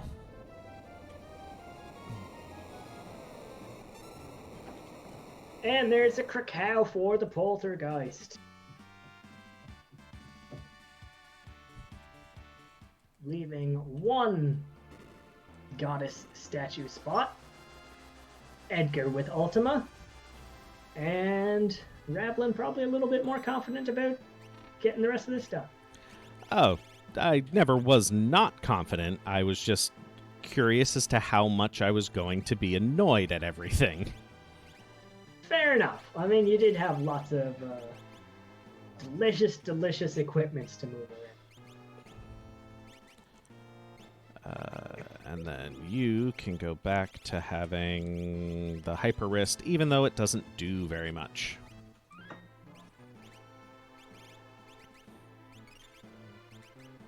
Yeah, the Vigor doesn't do all that much in this game, but if you get a Strength Esper early, you can really rack up the damage on those physical attacks.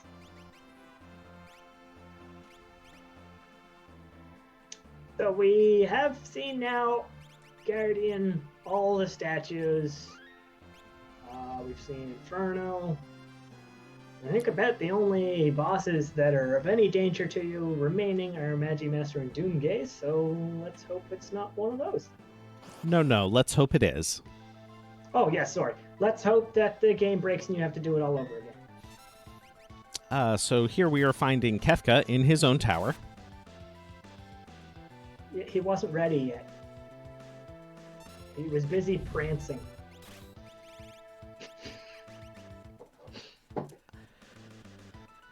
I believe this Kefka fight will give me some magic points, so hopefully I will actually get Cure on at least 3 of my characters. That was the main reason I was swapping around the Golem Esper, was that I actually wanted Cure on multiple characters. Having healing abilities in the final battle is super useful. Yep, especially considering I don't have any Mega Elixirs, I believe.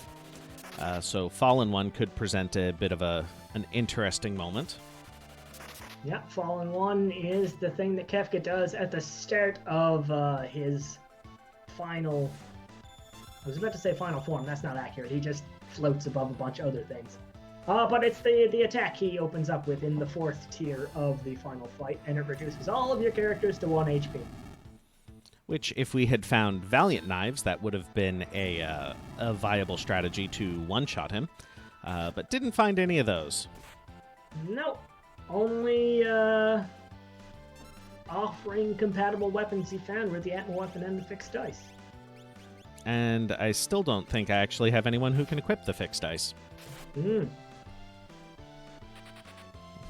Bye, Kefka. You live to fight another day, I guess. He'll be back in a minute.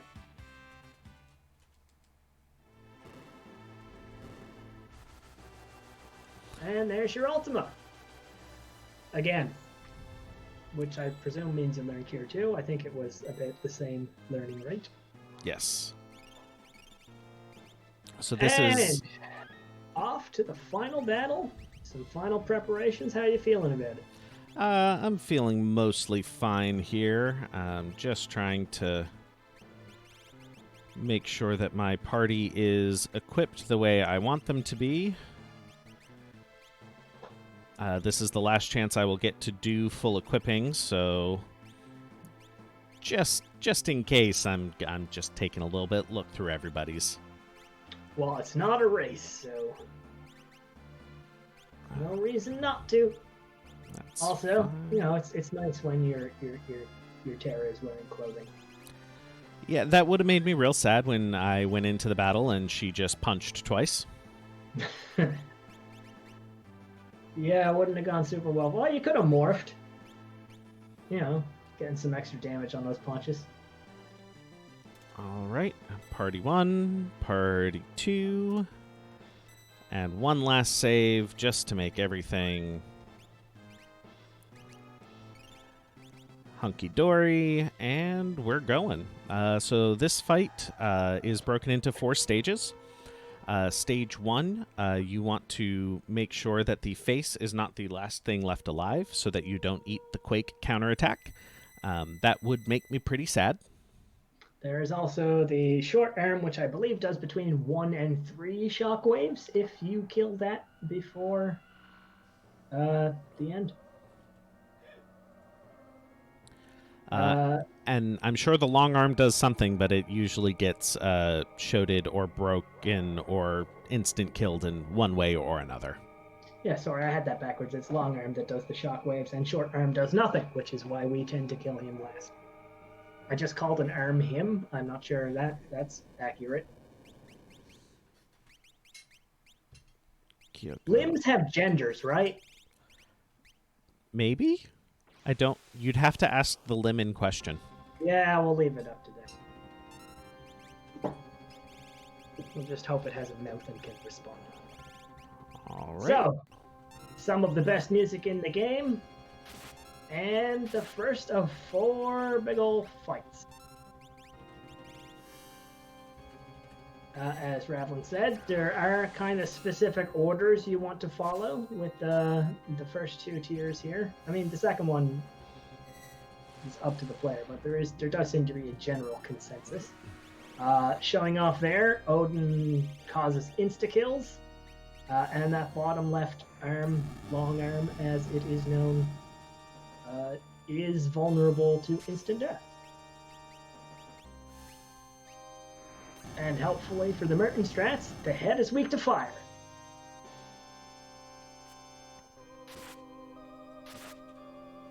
And I am putting up Fenrir early just because it's going to make things a little bit more safe.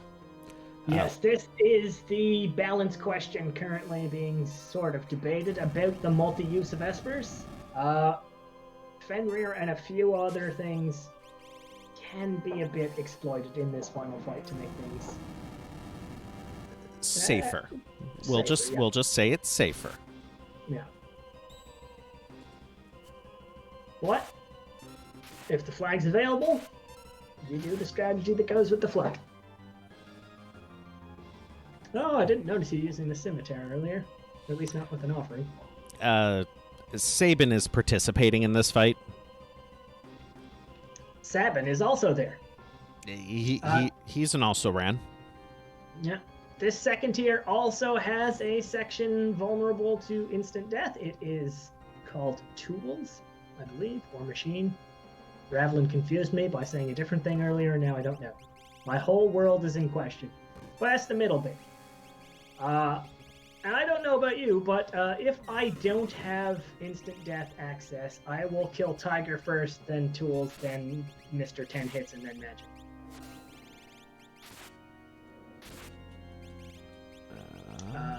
Tiger, the face on the bottom right, can cast Zombie, which is a big problem. As well as a few other nasty bits. The one on the far left just has a baffling array of spells and constantly does things I didn't know it could do. The one in the middle has access to all the Magitech abilities, which is a specific range abilities that the Magitech armors and stuff have. And the one on the top right mostly just punches you, but when you kill it, will hit you 10 times in a row, and if you don't have physical defense, that can be an issue.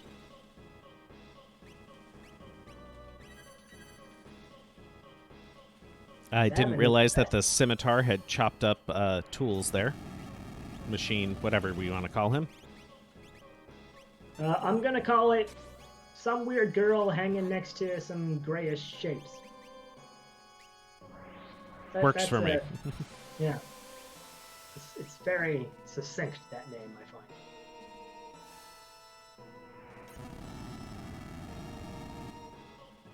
What? This phase here, phase 2, and the next phase are generally the places people fall down at Kefka, because they can do nasty things. Often just randomly wreck your day, even if you're very well set up. Yep. This is one of those fights where they can just decide, nah, you're going to be dead now. Yep. And while there are things you can kind of do about it to strategize, you can mute the thing in the back, you can instant death the thing in the middle, you can concentrate your fire on the thing at the bottom right. It can still just ruin your day.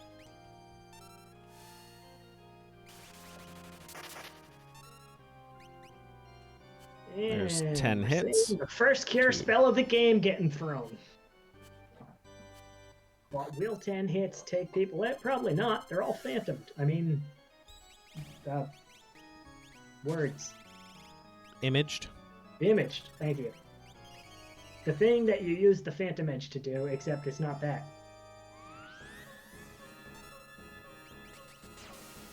But that is one of the things about Fenrir. Normally, you would save it for Tier 3 to try to avoid the instant death attack called Calmness. But with multi-Esperon, you can use it, for example, to, take all the wind out of that guy's sails with 10 hits, because he just can't hit you.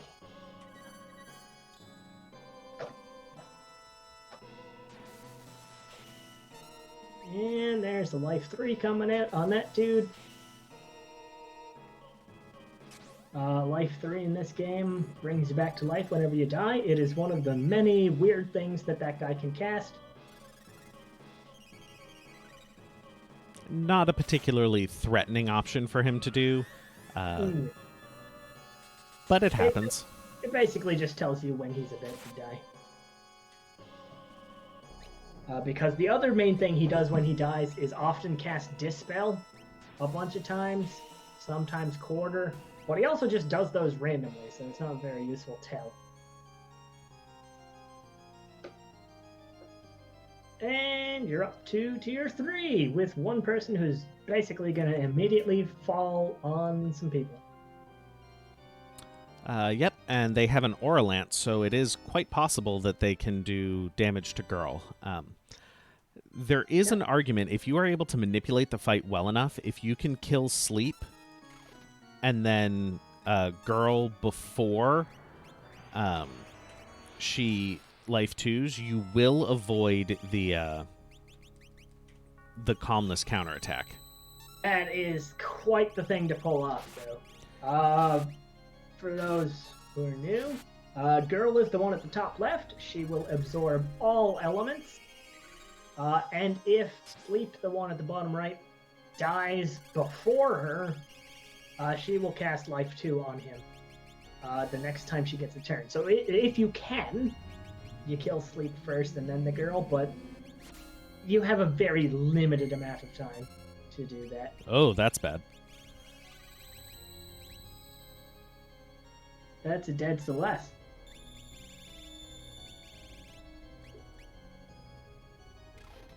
Did Girl still have 10,000 health? I'm confused by that as well. Well, we'll see if this takes her out. I do recall seeing something in the bug forum about sometimes Girls just having nonsensical amounts of health. It may be something to do with the normalized stats thing, but it's... I don't know. I can't really comment. I do find it very amusing when the game tries to use Merton against you. Yeah, it's still 10k. This is interesting. It's fine. Everything's fine. There's no problems here. Why would you think there's a problem? I wouldn't worry about it. It'll all work out. Just keep throwing them Ultimo.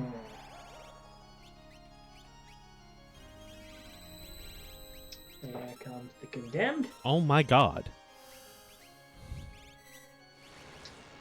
Yeah, that's, So, without the normalized stats flag on, she has about 10k health.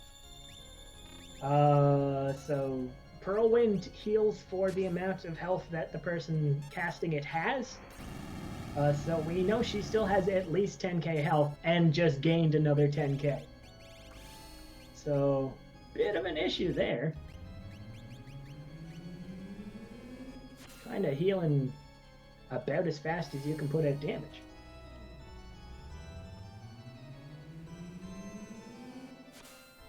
But you've got lots of things you can do. One of them is just hold A for a while.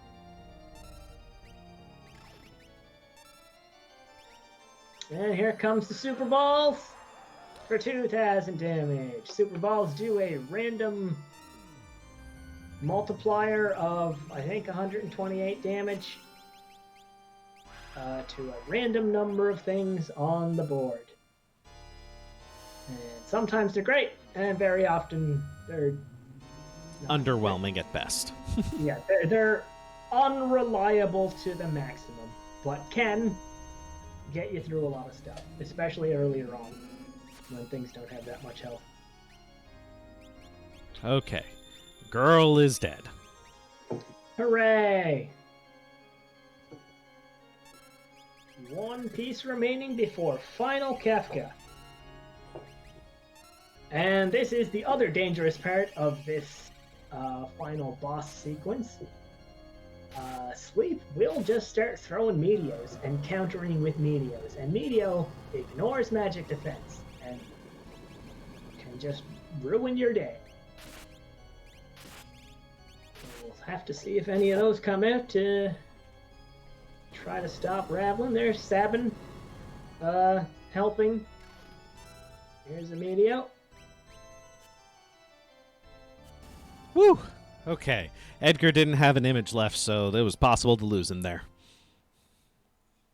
Yep, only one calmness. Sleep can use 2 of them. And if you don't have Fenrir or Golem or a lot of physical evade or certain other very specific ways of getting through that, that can take out 2 of your best characters, like snapping my fingers. Snap. And we are on to Final Kafka, a fight which mostly involves counting to 62. When he is under 10,000-ish HP, he can counter. He has a 1/3 chance to counterattack with Ultima, which would make me sad. That would not go well for you. This fight is interesting strategically in that I think you have to do about 30,000 damage to him, and then he will enter a charge up for Goner, at which point he will not use any counterattacks, and then he will use Goner, which is a party hitting attack. And he... I don't remember exactly what he adds to his counter repertoire at 30k, but something goes in there. And then once you get to about 60k, you don't often see him go into a second Goner charge up, but you can if you're not putting the damage out fast enough. And he will also start countering with Ultima sometimes, which will wreck your party. And this is the other thing he does. First thing he usually does in a fight is just cast that thing, Fallen One, which reduces all of your party to 1 HP. And is the most popular use spot for the Mega Elixir.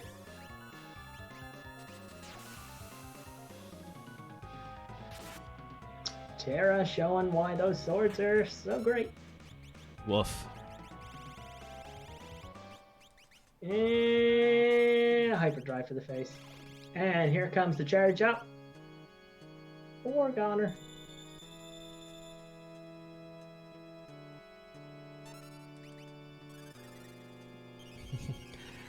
Edgar is going to jump out of the way and be like, you guys can deal with this. Have fun.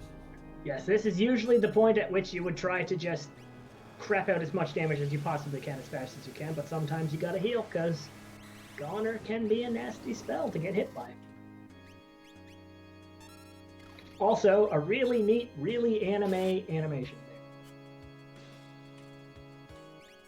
there. It does kind of stand out. And we're entering, counterattack territory there.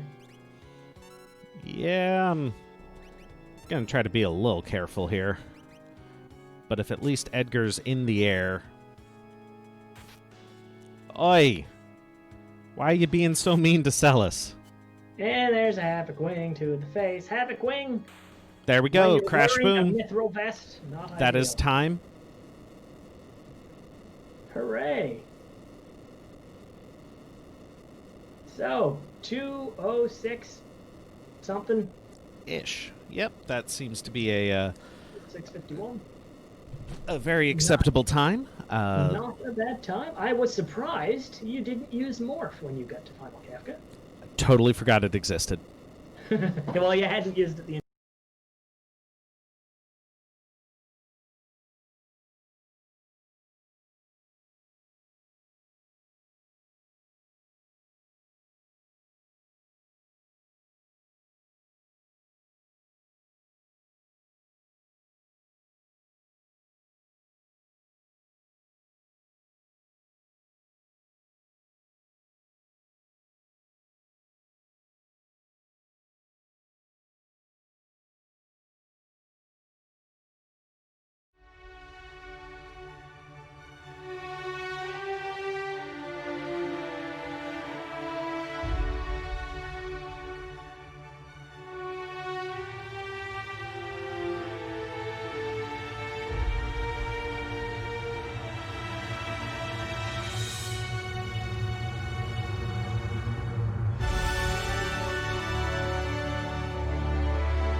intro you were given. Oh, sure. I can do that again real quick.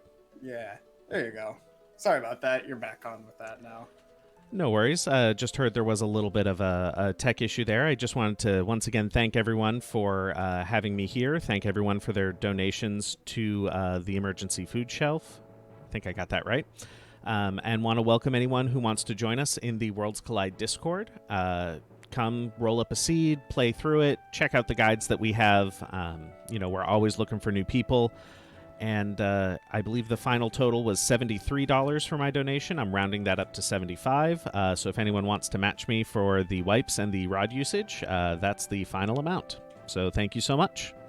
Yeah, and if anyone wants to check out the weekly community race, it'll be tomorrow at 7 p.m. Eastern on usually Randomania. And it's good times. Thanks for having us. And hope all your charity stuff goes great.